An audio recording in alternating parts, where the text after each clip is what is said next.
Good day, Warrior. This is Coach Spiegel here. And look who just turned 40. So this video here, we're going to give you a recap of the adventure so far. I almost wrote journey there. It's more like an adventure. So journey's kind of boring. Like just takes you point A to point B. Adventure is more about what we're about here with this. As Coach Spiegel here, we're results.com, where I help husbands lose weight, gain muscle, and fix their MDD, motivation deficit disorder. So that way they can be the best husband they can be for their wifey. Look good, look pleasing to their wife's eyes, if you will. So we're going to bring that up to you. So the adventure so far, and then along these lines, we're going to be talking about some of the few lessons, some of the most important, coolest things that I've learned along the journey. More along the lines of mistakes made. My biggest mistakes turning 40 is when it concerns my fitness. So hopefully if you've been watching this, if you've been listening here for a while, you know what I'm going to be talking about. So my fitness adventure first began, so I was chubby my whole life. Looking back, I do have some pictures now to prove it. I went back to some old photo albums of mine and found some pictures of it. But I was always a chubby kid. I grew up, so I'm 40. I was born in 1981, so I grew up during the 80s and 90s. During the 90s, it was very evident of my chubbiness when I got picked on and bullied and beat up for it during school. I remember getting beat up on the buses, going home from school. And I originally had, in high school, my very first weightlifting experience. I think I was a sophomore in high school, and it was mainly football focused, where I started lifting weights after school. And it was like I joined, it was the first introduction. My very first bench pressing experience was for football. And it was we had the coaches teach us that. And I was in, I think I spelled that wrong, sophomore. But really, that's what I told everybody what I was doing it for. I don't want to get too lost in the story, but my very first, so I don't know how old I was, 15 during this point. Even before that, though, my mom was always super into fitness. My mom was an aerobics instructor, jazzercise instructor. Shout out to jazzercise if you're in the 80s or 90s like that. So my mom was always super fit. I remember she always had Shape magazines and women's fitness magazines, and I was always I remember there was a couple moves in there. I'm I was a kid. I wanted to not be fat, so I remember copying a few of the workouts in there, reading them, but my mom was always working out next to my room. Growing up, she was always doing the VCR, the home tapes.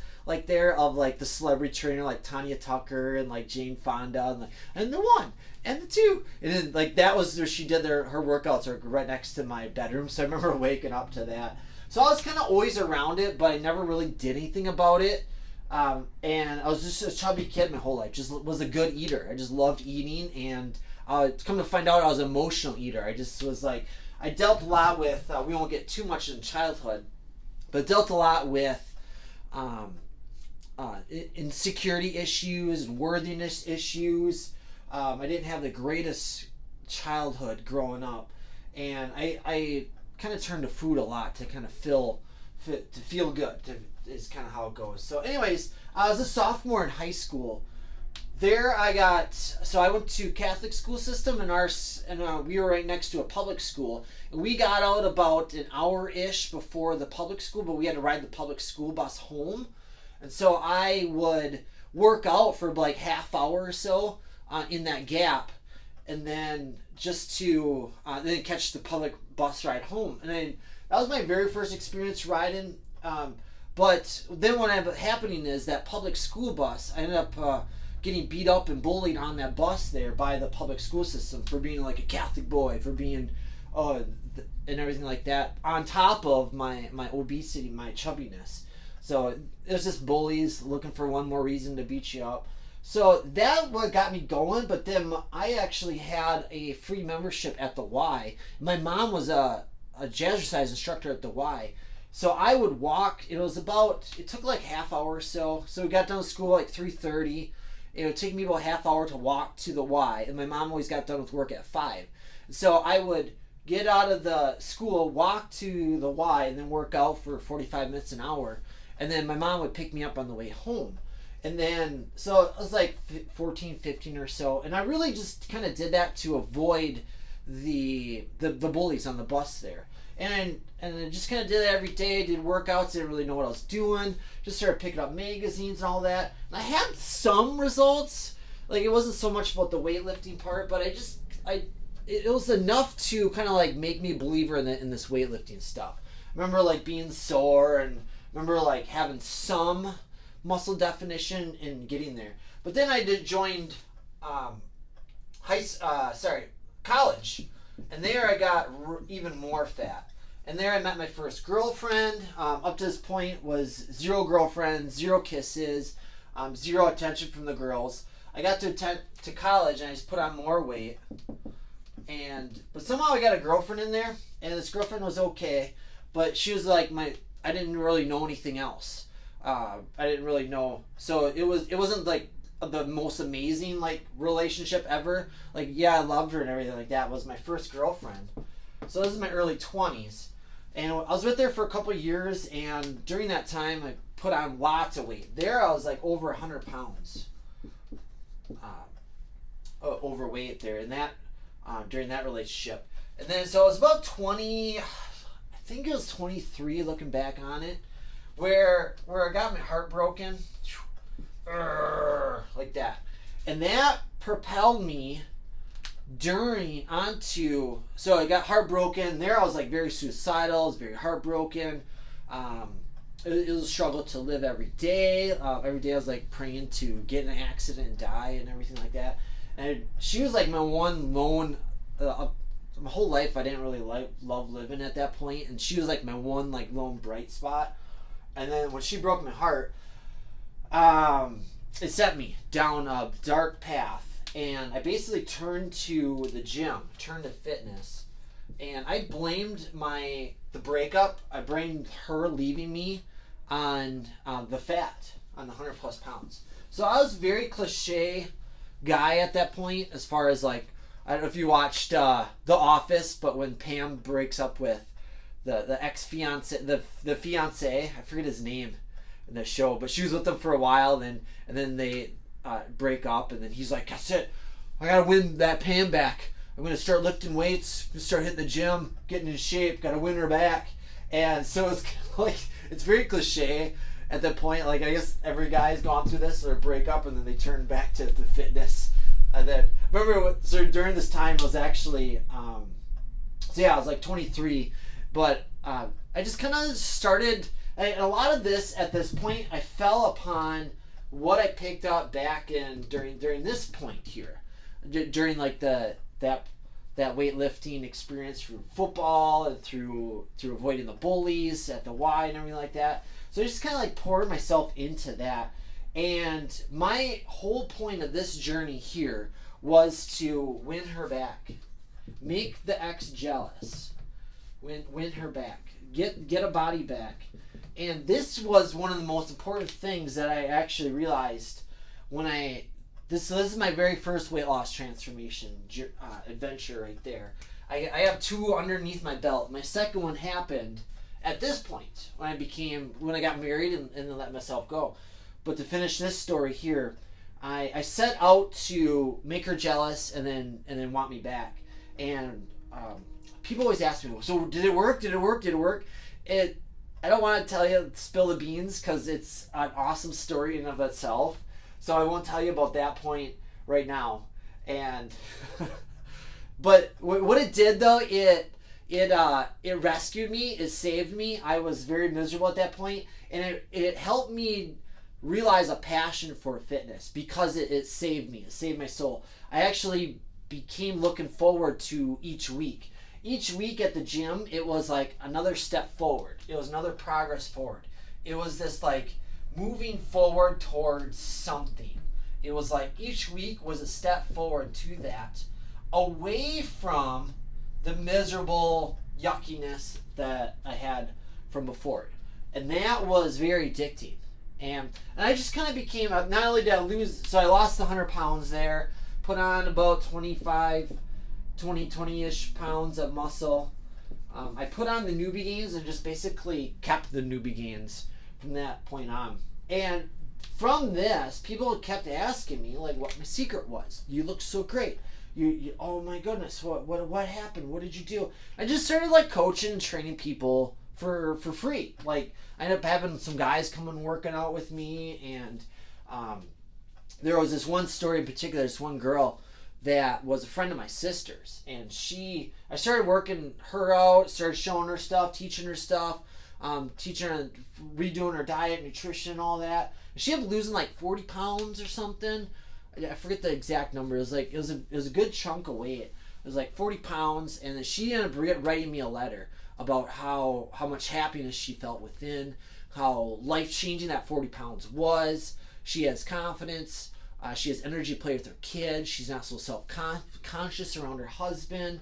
And I can relate to that. Like looking back now, becoming a husband, like when I became a chubby husband, I was like scared to like get naked around my wife. Like the lights always had to be off. I always had to like have a shirt on, and then when the lights are off, then the shirt would come off, and then we could get it on. Like it was that sort of thing. Like I was very self-conscious around my wife. It was like I was always wearing like super baggy clothes and everything like that. So anyways, I became a personal trainer from this experience here, just because and then from there it was a personal trainer, as a bodybuilder, and then it was getting the results for other people. And that became the drug. That became the awesomeness.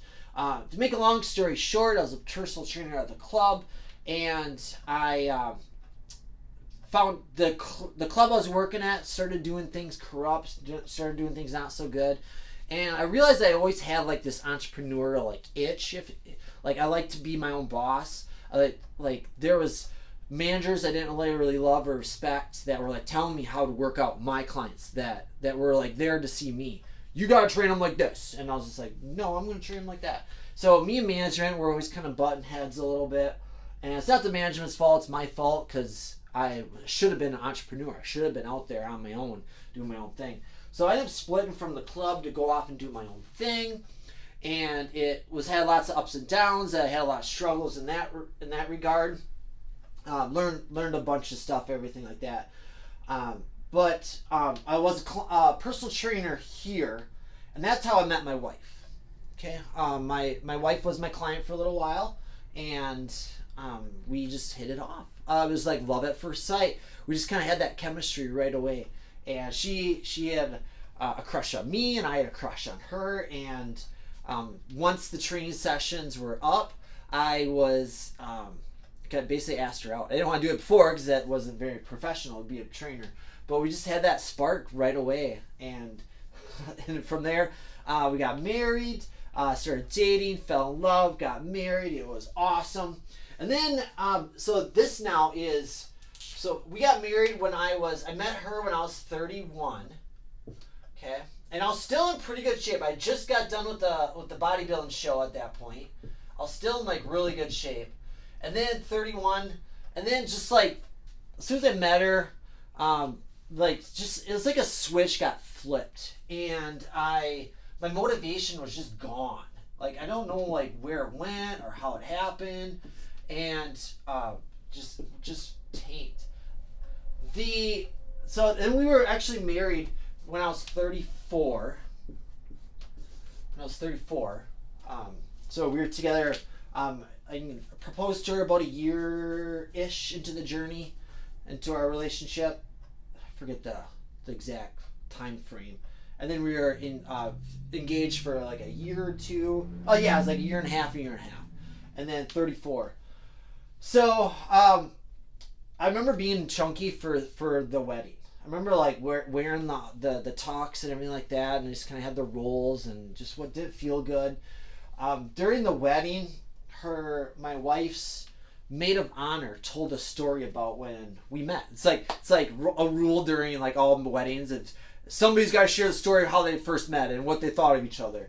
And so when her maid of honor was her cousin, shared how one of her maid of honors, I forget, bridesmaid shared the story about how when my wife met me, my wife had a huge crush on me, and she was talking to the bridesmaid there about me. It was like, oh, he's just so hot. He's so nice, and he's so like down to earth, and he's just hot. Like, she said hot like 3 different times. And I remember the bridesmaid shared that story at our wedding, and I remember like sitting there, and I had like a drink of some sort, and I was just kind of like, I was putting it to my lips, and I just kind of like, she shared that story, and I just kind of set it down, because it was like, already at that point, 3 years in, I was already slipping. I already put on a bunch of weight, my muscles were about gone, and I was just like, crap, like, that's where it was. And now here I am. I'm a chubby hubby now. I'm about to be a chubby hubby. So it was like, so for the next 4 years, so up to that point it was there. So the next 4 years it was an off and on cycle. I would join the gym, work out for a couple weeks, lose interest, lose motivation, back down. And it was like, I would get a motivation kick going. So and then it would wear off. It was gone. So at 38, so I just turned 38. That's when my wife, I knew motivation was a problem. I knew it was awful. I had like all the like mental tools and everything like that to like what to do to get results, like the workouts and the diets and nutrition and all that. But for me, it was just the lack on the motivation side. So at 38, I was, my wife was put on weight as well. She was getting heavier. I'm about 65-ish pounds overweight at this point. I topped out at 215. 0 pounds of muscle. Zero muscle. Basically just stopped working out. I did home workouts, but they never were very good. Like, it was just something to watch on TV. I'd do like some push-ups and some squats and stuff like that. So I was like 210, 215-ish. At 38, I just turned 38.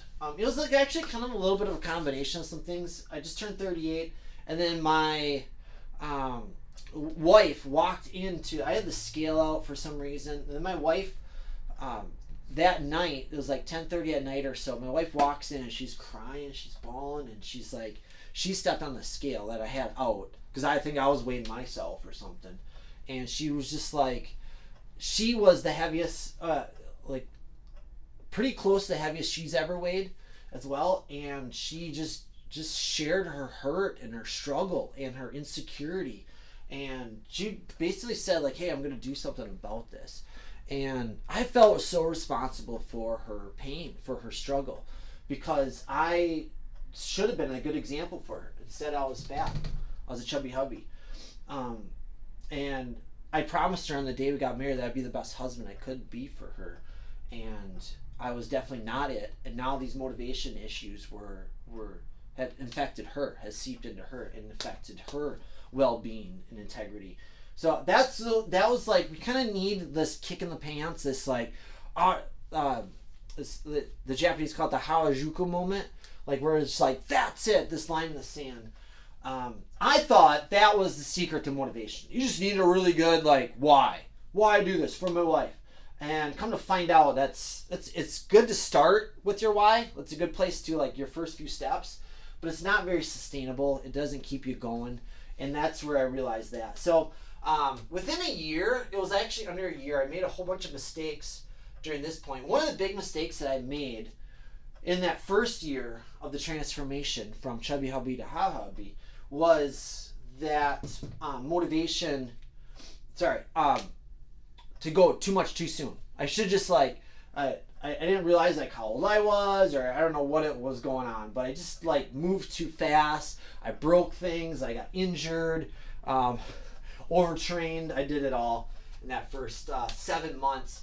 But I ended up losing 60 pounds of fat, and I put on about 20 pounds of muscle. So do the math. I ended up bottoming out at like 170. So do the math. That's where we figured that 65 pounds of gone. Got her down to about 8% body fat. I don't know what it was before, probably 20 or so. 20% body fat. So that's where it was there. And then my biggest thing, so that was within a year. So I turned 39. That was my goal, was within a year to do this, and then maintain it. And then the ultimate goal is to be fit at 40. Fit at 40, and happy to say that I've done that. So that's where we are today. And then so this spurred the inspiration behind the show, behind this channel, was to not only document this journey, but now it's like to actually fix our motivation, just talk about the stuff that gets us in the gym, not just like the gym itself, but then also mix in the other science-based stuff that brings you the results, but then to not neglect the motivation side as well. So without further ado, I gotta roll. It's been awesome hanging with you. You take care, warrior. Bye.